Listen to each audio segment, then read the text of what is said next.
Chapter 8. Ginger's story continued. The next time that Ginger and I were together in the paddock, she told me about her first place. "After my breaking in," she said, "I was bought by a dealer to match another chestnut horse. For some weeks he drove us together, and then we were sold to a fashionable gentleman and were sent up to London. I'd been driven with a bearing rein by the dealer, and I hated it worse than anything else. But in this place we were reined far tighter, the coachman and his master thinking we looked more stylish so. We were often driven about in the park and other fashionable places. You, who never had a bearing rein on, don't know what it is, but I can tell you it's dreadful.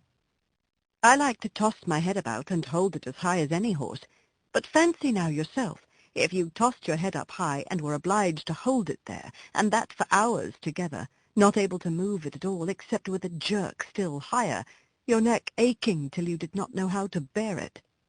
Besides that, to have two bits instead of one, and mine was a sharp one, it hurt my tongue and my jaw, and the blood from my tongue coloured the froth that kept flying from my lips as I chafed and fretted at the bits and rein. It was worse when we had to stand by the hour waiting for our mistress at some grand party or entertainment, and if I fretted or stamped with impatience, the whip was laid on. It was enough to drive one mad. "Did not your master take any thought for you?" I said. "No," said she. "He only cared to have a stylish turn-out, as they call it. I think he knew very little about horses. He left that to his coachman, who told him I was of an irritable temper, that I had not been well broken to the bearing rein, but I should soon get used to it. But he was not the man to do it. For when I was in the stable, miserable and angry, instead of being soothed and quieted by kindness, I got only a surly word or a blow. If he had been civil, I would have tried to bear it. I was willing to work, and ready to work hard, too, but to be tormented for nothing but their fancies angered me. What right had they to make me suffer like that? Besides the soreness in my mouth and the pain in my neck, it always made my windpipe feel bad, and if I had stopped there long, I know it would have spoiled my breathing. But I grew more and more restless and irritable. I could not help it, and I began to snap and kick when anyone came to harness me. For this the groom beat me, and one day, as they had just buckled us into the carriage, and were straining my head up with that rein, I began to plunge and kick with all my might. I soon broke a lot of harness and kicked myself clear, so that was an end of that place. After this I was sent to Tattersall's to be sold. Of course I could not be warranted free from vice, so nothing was said about that. My handsome appearance and good paces soon brought a gentleman to bid for me, and I was bought by another dealer. He tried me in all kinds of ways and with different bits, and soon found out what I could bear. At last he drove me quite without a bearing rein, and then sold me as a perfectly quiet horse to a gentleman in the country. He was a good master, and I was getting on very well, but his old groom left him, and a new one came.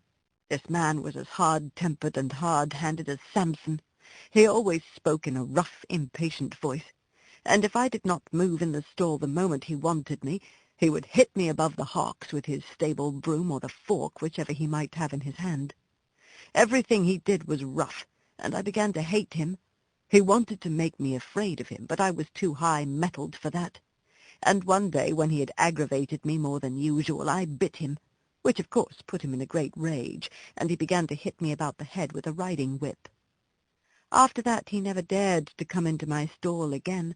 Either my heels or my teeth were ready for him, and he knew it. I was quite quiet with my master, but of course he listened to what the man said, and so I was sold again. The same dealer heard of me, and said he thought he knew one place where I should do well. 'Twas a pity, he said, that such a fine horse should go to the bad for want of a real good chance. And the end of it was that I came here not long before you did. But I had then made up my mind that men were my natural enemies, and that I must defend myself. Of course it is very different here, but who knows how long it will last? I wish I could think about things as you do, but I can't after all I have gone through. Well, I said, I think it would be a real shame if you were to bite or kick John or James. I don't mean to, she said, while they are good to me. I did bite James once, pretty sharp, but John said, try her with kindness. And instead of punishing me as I expected, James came to me with his arm bound up and brought me a bran mash and stroked me. And I have never snapped at him since, and I won't either. I was sorry for Ginger, but of course I knew very little then, and I thought most likely she made the worst of it. However, I found that as the weeks went on, she grew much more gentle and cheerful, and had lost the watchful, defiant look that she used to turn on any strange person who came near her. And one day James said, I do believe that mare is getting fond of me. She quite whinnied after me this morning when I'd been rubbing her forehead. Aye, aye, Jim, 'tis the Birtwick balls, said John. She'll be as good as Black Beauty by and by. Kindness is all the physic she wants, poor thing. Master noticed the change, too, and one day when he got out of the carriage and came to speak to us, as he often did, he stroked her beautiful neck. Well, my pretty one, well, how do things go with you now? You are a good bit happier than when you came to us, I think. She put her nose up to him in a friendly, trustful way, while he rubbed it gently. We shall make a cure of her, John, he said. Yes, sir. She's wonderfully improved. She's not the same creature that she was. It's the Birtwick balls, sir, said John, laughing. This was a little joke of John's. He used to say that a regular course of the Birtwick horse balls would cure almost any vicious horse. These balls, he said, were made up of patience and gentleness, firmness and petting, 1 pound of each to be mixed up with half a pint of common sense and given to the horse every day.